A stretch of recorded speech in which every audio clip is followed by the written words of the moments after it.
साथियों नमस्कार। एक बार फिर आप सभी का मेरे इस YouTube चैनल पर हार्दिक स्वागत है। और आज हम बात करेंगे महाभारत अंश के उस चरित्र की जो अगर जीवित होता तो महाभारत का परिणाम कुछ और होता। जी हाँ दोस्तों, मैं बात कर रहा हूँ बर्बरीक की, जो दुनिया के सर्वश्रेष्ठ धनुर्धर थे। बर्बरीक के लिए 3 बाण ही काफी थे, जिसके बल पर वो कौरवों और पांडवों की पूरी सेना को समाप्त कर सकते थे। एक दिन युद्ध के मैदान में भीम पौत्र, जी हाँ, बर्बरीक जो है भीम के पोते थे। एक दिन दोनों खेमों के मध्य एक पीपल के वृक्ष के नीचे खड़े हो गए बर्बरीक और ये घोषणा कर डाली कि मैं उस पक्ष की तरफ से युद्ध लड़ूंगा जो हार रहा हो। बर्बरीक की इस घोषणा से श्री कृष्ण चिंतित हो गए। फिर एक दिन कृष्ण ने सोचा, चलो आज बर्बरीक का धनुष कौशल देखा जाए, और उन्होंने अर्जुन को भी साथ ले लिया।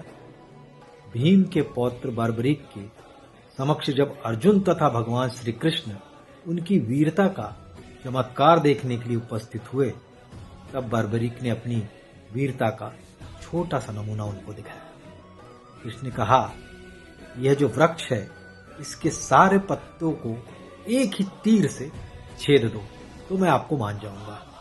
बर्बरीक ने आज्ञा लेकर तीर को वृक्ष की ओर छोड़ दिया। जब तीर एक एक करके सारे पत्तों को छेदता जा रहा था, उसी दौरान एक पत्ता टूटकर नीचे गिर पड़ा।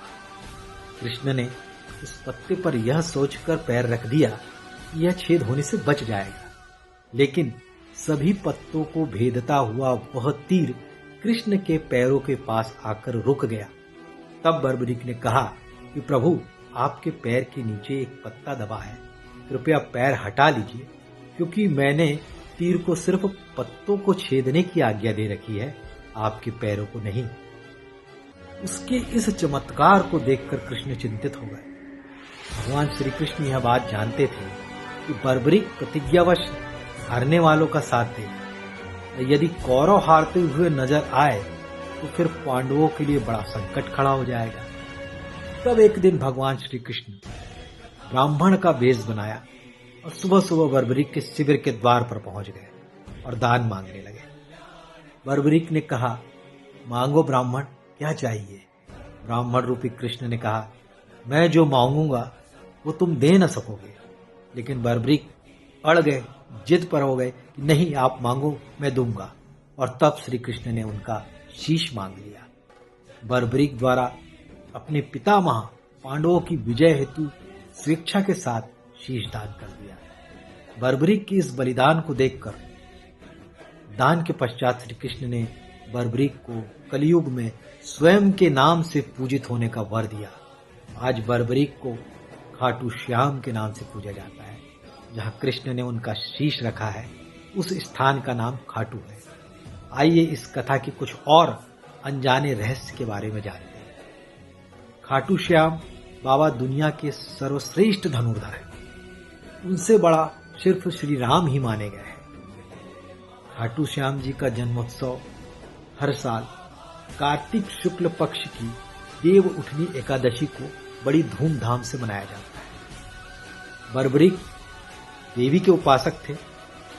देवी के वरदान से उसे 3 दिव्य बाण मिले थे, जो अपने लक्ष्य को भेद कर वापस उनके पास आ जाते थे। इसी की वजह से बर्बरीक अजेय थे।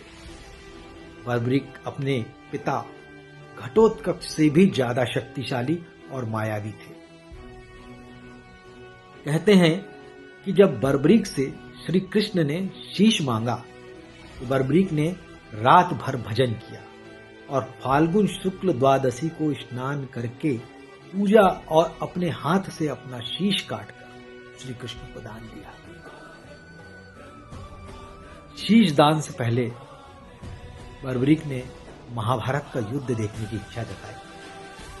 तब श्री कृष्ण ने उनके शीश को एक ऊंचे स्थान पर स्थापित करके उन्हें अवलोकन की दृष्टि प्रदान की।